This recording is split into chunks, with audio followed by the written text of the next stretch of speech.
যদি সুন্দরী না হয় সমাজে তার কোনো দাম নাই। দেখবেন একজন নারী দেখতে সুন্দরী নয়, তার অনেক কোয়ালিটি আছে, অনেক গুণ আছে, অনেক গুণে সে গুণান্বিত, কিন্তু দেখতে সুন্দরী না, সমাজ তাকে দাম দিবে না, মূল্যায়ন করবে না। আর একজন নারী দেখতে সুন্দরী, না আছে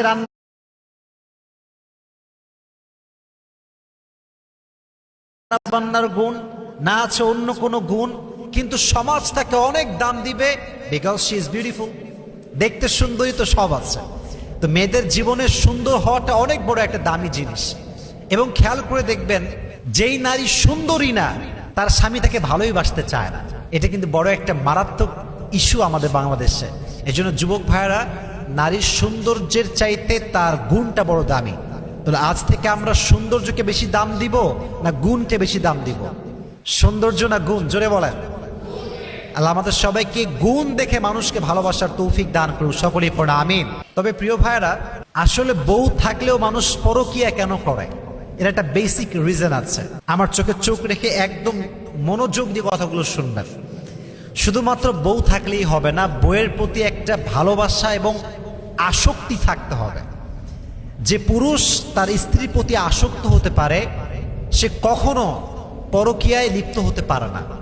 শুধুমাত্র বউ থাকলেই হবে না। আমার বউ আছে, বাসায় আছে, ভালোবাসা নাই, যত্ন নাই, আসক্তি নাই, আমি 10টা পরকীয়া করতে পারি, কিন্তু আমার বউ আছে, আমি তার প্রতি আসক্ত, এটা যদি হয় আমি কখনো পরকীয়া করতে পারবো না।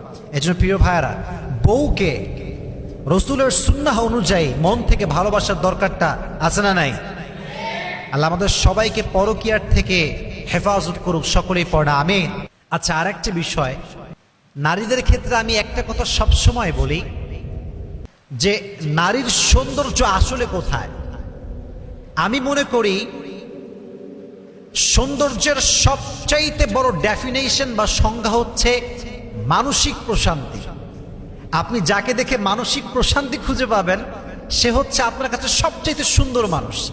এবং মাথায় রাখবেন, মানুষ তার প্রতি আসক্ত হতে পারে যাকে দেখে তার মানসিক প্রশান্তি খুঁজে পায়, যাকে দেখে সে তার মনের যে শান্তি, হৃদয়ের যে শান্তি খুঁজে পায়, তার প্রতি মানুষ আসক্ত হতে পারে। এর জন্য প্রিয় ভাইয়েরা, স্ত্রীর মাঝে সবচাইতে বড় দামি জিনিসটা হচ্ছে মানসিক প্রশান্তি। যে তার স্ত্রীর মাঝে মানসিক প্রশান্তি খুঁজে পায়, সে পৃথিবীর কোন নারীর প্রতি আর কখনো আসক্ত হবে না। এই জন্য আল্লাহ তাআলা আমাদের সবাইকে সৌন্দর্যের আসল অর্থ বোঝার তৌফিক দান করুন, সকলেই পড়া আমিন।